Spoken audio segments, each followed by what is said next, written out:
waxaan salaamayaa marti sharafta ka soo qayb gashay xafladan quruxda badan ay noo soo huray waqtigoodii qaaliga ahaa si ay nagala soo qayb galaan ee noo sii sagootiyaan waxaan leeyahay marti sharaftu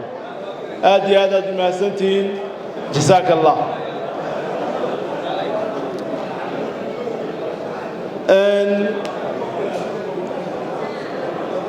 waxaan u mahadnaqayaa labada madaxweyne ee kala dambeeyay madaxweynihii hore mudane muuse biixi cabdi oo ii igmaday xilkan maanta aan wareejinayo horey ayaan u tilmaamay qofka marka xil loo dhiibayo saddex shay ayuu kulansaday mari waxa weeyaan qofkaasi waa la sharfay waa la sharfo waxa laga soo xushay dhammaan dhalinyartii Soomaaliland isagoo la bidayo inuu ka soo bixi karayo shaqadan loo igmado marka labaad qofkani waa la imtixaamay waana la tijaabinaya waxa weeyaan waxa lagu tijaabinayaa mas'uuliyad culus oo la eegayo sidaad uga soo baxdo taasoo saameyn ku yeelan doonto mustaqbalkaaga waxa lagu siiyay fursad aad ugu adeegto oo aad dheer tahay bulshada ama dhalinyarta kula daada oo aad ugu adeegayso qarankaaga marka waxaan leeyahay madaxweynahaygii hore aad iyo aad ayuu u mahadsanaa waxaan filayaa inaan gutay xilka sidii loo rabay inaan u guto waxaan u mahadnaqayaa madaxweynaha cusub ee jamhuuriyadda Soomaaliland mudane cabdiraxmaan maxamed cabdilaahi oo gartay inuu inasiyo aan u soo nasto shaqadii qaranka aan u hayn si hadda anigoo firfircoon aan u soo gali karo waxaan leeyahay madaxweyne aad iyo aad ayaad u mahadsan tahay waxaan alla uga mahadnaqayaa waxaan jeclaan lahaa anigii shaqaalaha in fursad nala yaro siiyo si aan u wada hadalno maadaama ay tahay maalintii suuka ay dambaysay waxaan alla uga mahadnaqayaa inuu i garadsiiyey inaan shaqadayda u guto si hufan oo daacadnimo leh kuna dheehan tahay waddaniyad igana ilaaliyey inaan ku dhaqmo qabyaalad ammaanad darro iyo shaqo xumaba waxaan filayaa inaan ku suntanaa ilaalinta hantida qaranka waxaana ka marqaati ah shaqaalaha weynaha baanka dhexe waxa weeyaan waxaan jeclaan lahaa inaan warbixin kooban ka bixiyo Bank of Somaliland bangiga Somaliland waxa uu qabto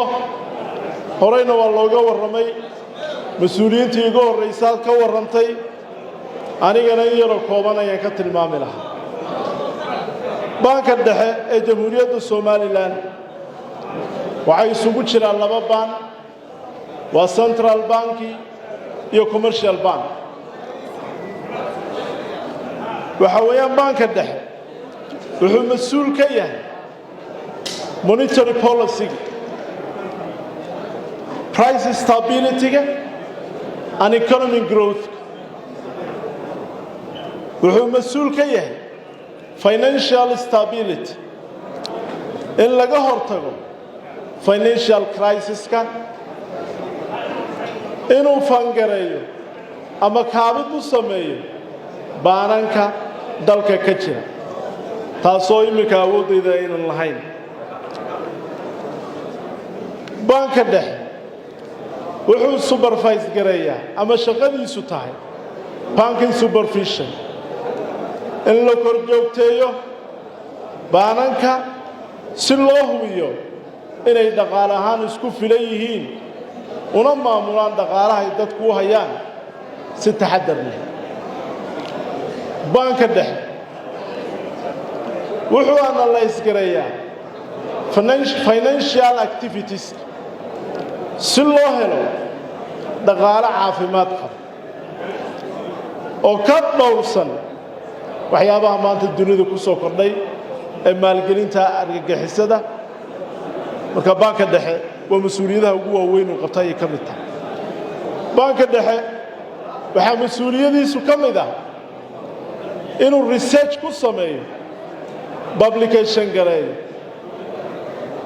wax soo saarka ama heerka dhaqaalaha dalka uu marayo isagoo ka samaynaya riboodyo unuu soo bandhigayo bulshada intaasina badankeedu waynu qabannay taasi waxay ku tusaysaa shaqada adag ee banka dhexe uu qaranka u hayo anigoo ka warbixinaya hadalka qaybtiisa badan ee waxqabadkana u daynaya guddoomiyahayagii hore ee cali cabdulaahi daahir waxaan in yaroo tusaalaha idinka siinaya waxaan la kowsannay agaasinkayaga dalka oo maraya xaalad adag oo xaalad dhaqaale waxaan la kulannay iyadoo dhaqaalaha dalku u meel xun maraya taasoo sabab ay u ahayd dagaaladii dalka ka dhacay iyo khilaafyadii siyaasadeed ee dalka ka taagnaa wuxuu agaasinka sare ee banku iyo shaqaalaha banku uu dhexda u xidhtay kuna guulaystay inuu ilaaliyo dhaqaalaha dalku lana helo dhaqaale xasiloon waxaa jirta economic fluctuation yaroo yimid dhaqdhaqaaq maaliyadeed oo dalka ku yimid taasina waxaa sababay un xaaladaha taagan waxaan bulshada u iftiiminaya kollay qofku markuu dibadda ka taagan yahay waxa weeyaan dhaliishiisu way badan tahay wuxuuna jecel yahay siduu isaga wax u filayay inay wax u noqdaan laakiin waxaan tilmaamayaa dalkeennu inuu yahay innagoona la aqoonsanayn lacagtayna la aqoonsanayn inuu yahay dalalka ugu fiican xagga dhaqaalaha anigoo isbarbardhig ku samaynaya muddadii 7 sano ee madaxweyne muuse biixi uu hayay xilku dalalka ugu dhaqaalaha badan ugu waaweyn dunida iyo jamhuuriyadda Soomaaliland oo xaaladdeeda aad ogtihiin waxaan tusaale kooban u soo qaadanayaa dalka Turkiga waad ogtihiin dalka Turkiga idinkama warramaya dalalka aynu jaarka nahay ama mandaqada aynu ku noolnahay xaaladaha dhaqaalaha halkay marayaan inaynu inagu ugu ladanahay dalka Turkiga 2017 markuu madaxweyne muuse biixi la doortay waxaa $100 lagu sarifi jiray 250 leera hadda si fiican ii dhegaysa ama 250 teela maanta 2024kii ugu dambeeyey waxaa lagu sarifaa $100 $3,500 teela intee leeg isbeddel ayaa ku dhacay intee leeg oo dhaqaale xumo ayaa ku yimid inaguna 2017kii isku sarifka lacagaha qalaan $100 shilinka Soomaaliland waxaa lagu sarifi jiray $1,200,000 maanta oo 2024kii naga dhamaaday waxa weeyaan waxa lagu sarifayaa $1,100,000 inaynu hoos uga dhacnay mooyaane kor uga maynan kicin innagoo aad ogtihiin xaaladii aynu soo marnay dagaaladii aynu ku jirnay innagoona deeqana ka helin reserve qarankan uu lahayn banka dhexe uu ku maamulo suuq taasina waxa dhexda u xigtay oo mahaddeeda iska leh alla ka sokow shaqaale weynaha baanka iyo agaasinka guud ee baanka anu waxaan odhan lahaa dalku waxa uu galay laba dagaal ayaa lagu soo qaaday dagaal waa dagaal military waa dagaal dhaqaale dagaalka military xaaladiisu waa dalkaysan halku maray dagaalka dhaqaale baanka dhexe uu ku guuleystay waad ogeedeen dhibkii taagnaa iyo waxaynu galnay iyo muujadihii nagu furnaa shaqaale weynaha baanku waxay ka mid yihiin mujaahidiinta dalka u halganta waxaana idinka codsan lahaa sacab qurux badan mar in loo tumo shaqaalaha baanka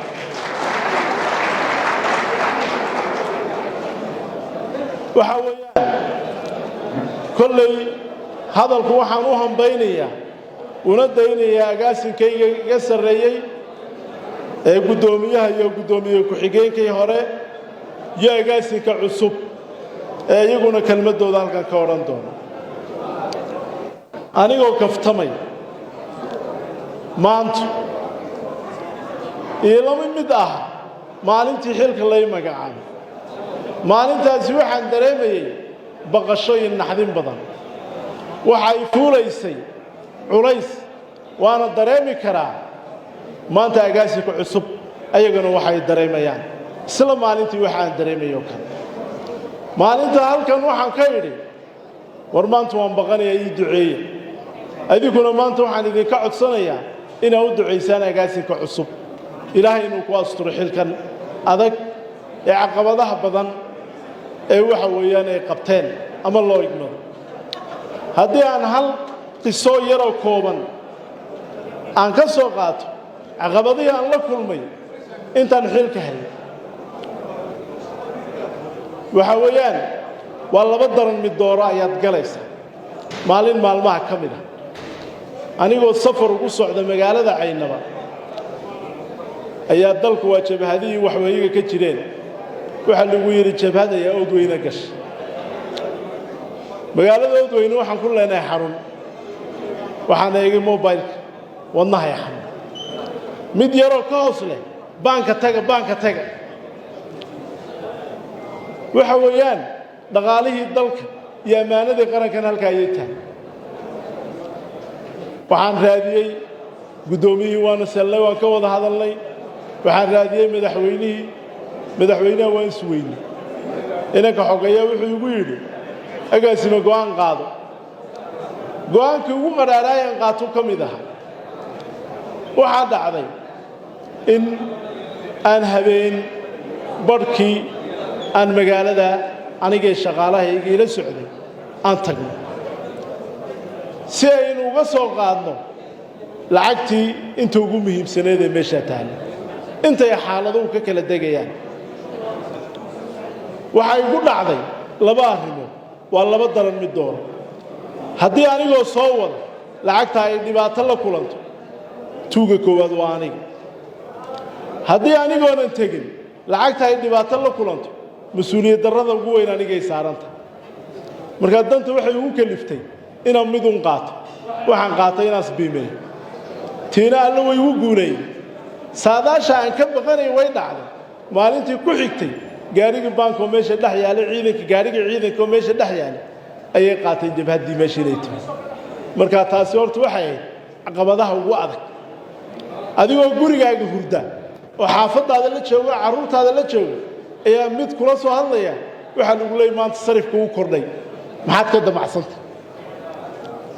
waa aadan lahayn aadan ogeyn u sameeyay inay yaro nuuga ama inay sifo sharci darraa ku shaqaynay oo subaxii suuq inuu yimaado yiraahdo maanta dollarka halkaas uu maraya laakiin eedeed adiga yeelanay taasi waxay ka mid tahay ama sheekooyinkan aan ka sheekaynayo mas'uuliyadaha adag ee ku soo wajahan agaasinka sare ee maanta loo igmaday bank jamhuuriyadda Soomaaliland waxaan leeyahay Allah idinku asto anigoo markii xilka la magacaabo maalmo ka dambaysa sheeko yar akhristay waxa la yiri saddex nin oo saaxiibo ah iyo tuulay degnaayeen libax naftu keen markaasay waxay yidhahdeen wanniyo libaax aan soo qabanna